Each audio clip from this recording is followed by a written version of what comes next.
విరాట్పద విఖ్యాతం సిద్ధానంద ప్రదాయకం కాలజ్ఞాన ప్రవక్తాని వీరబ్రహ్మ గురుం భజే. జగద్గురువు శ్రీ మధురాట్ కోతులూరు వీరబ్రహ్మేంద్ర స్వాముల వారు సజీవ సమాధి నిష్ఠ వహించిన పవిత్ర సుదినం. ఈ సందర్భాన్ని పురస్కరించుకొని ఆ మహనీయుడు శ్రీ వీరబ్రహ్మేంద్ర స్వామి వారి గురించి కొన్ని విషయాలు చెప్పదలుచుకున్నాను.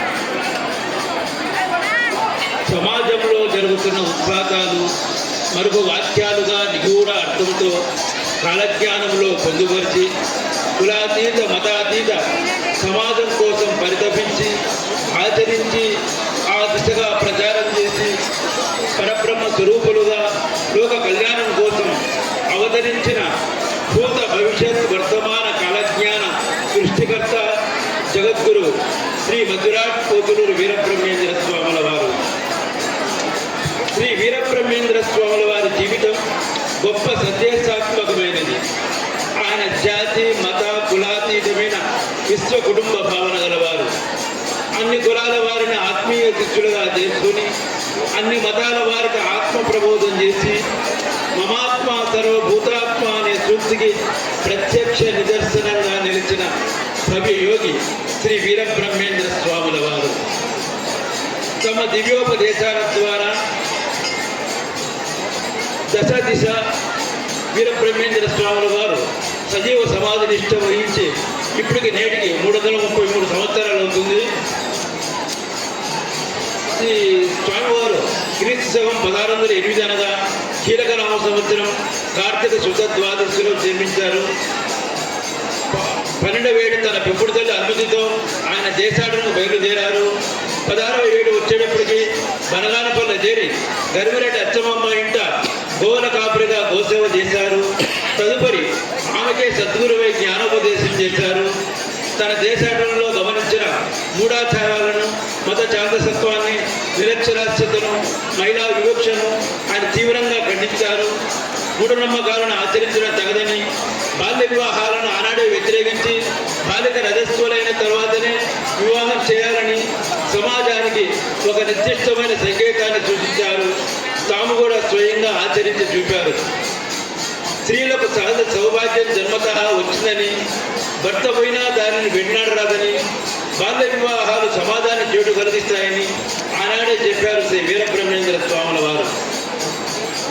హిందూ ముస్లిం సమైక్యతకు దళిత జనోద్ధరణకు స్త్రీజాత ఔన్నత్యానికి ఎంతో కృషి చేశారు.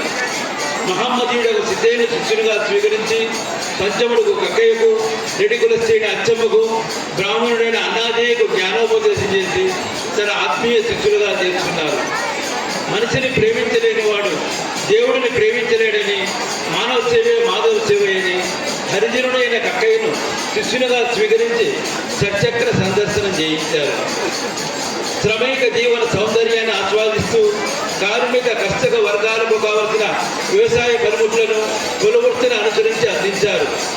అదే సమయంలో ఆధ్యాత్మిక ప్రబోధాలు చేశారు.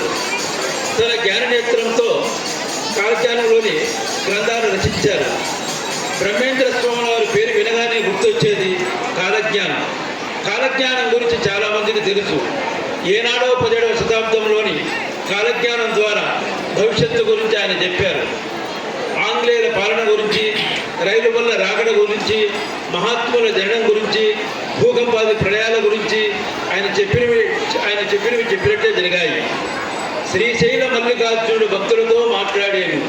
యాగంటి బసవన్న అంతకంతకు పెరిగి కలియుగాంతమున రంక వేసేను. మధుర మీనాక్షి జనులతో మాట్లాడాను. బనగానపల్లిలో పాతరి వీధి చింత చెట్టుకు దాదులు పూసేను. రాయదుర్గంలో రామచిలుక వీర ధర్మాలను పలిగేను. శ్రీకాళహస్తి గుడిలో దోపిడి జరిగేను. తిరుపతికి వెళ్ళే వెంకటేశ్వర స్వామి గుడిలో ముసళ్ళు తెగాను.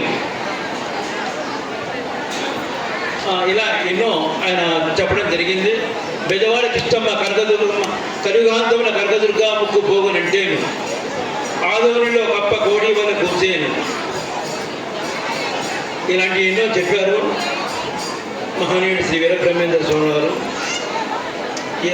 ఇక్కడికి ఇచ్చేసినటువంటి భక్తజనులందరికీ కూడా శ్రీ వీరబ్రహ్మేంద్ర స్వామి వారి దివ్యాశిస్సులు వీరందరికీ ఎల్లవేళలా ఉండాలని కోరుకుంటూ సెలవు తీసుకుంటున్నాను.